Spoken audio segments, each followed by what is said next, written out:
ભાવનગર શહેરની પોલીસ દ્વારા ગરીબ અને જરૂરિયાતમંદ લોકોને વ્યાજખોરોના ત્રાસમાંથી મુક્તિ આપવા માટે લોન મેળાનું આયોજન કર્યું હતું। ભાવનગર શહેરના છાપરૂ હોલ ખાતે લોન મેળો યોજવામાં આવ્યો હતો, જેમાં ભાવનગર શહેરના દરેક પોલીસ સ્ટેશન વિસ્તારના લોકો માટે લોન માટેની વ્યવસ્થા કરવામાં આવી હતી। જો કે આ લોન મેળામાં મોટી સંખ્યામાં લોકો ઉપસ્થિત રહ્યા હતા। લોકો વ્યાજખોરના ચક્કરમાં ફસાય નહીં તે હેતુસર લોન મેળાનું આયોજન કરાયું હતું।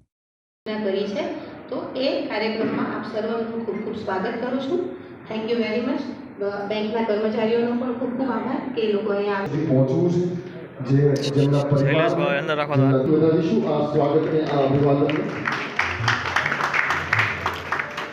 તાળીથી વધાવી આ સ્વાગતને આ અભિવાદનને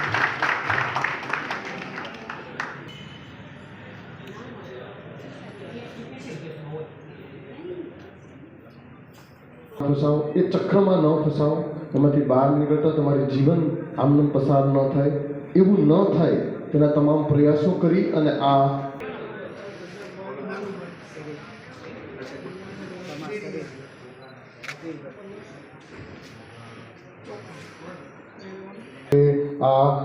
ભરતી મેળા અંગે બેંક અંગે તમને આમાં કઈ રીતે ઉપયોગી થાય એ અંગે થોડી માહિતી આપે Vikas sir from Bank of India માટે શાબ્દિક સ્વાગત કરવા માટે હું બીડી ઝાલાવાડને વિનંતી કરીશ કે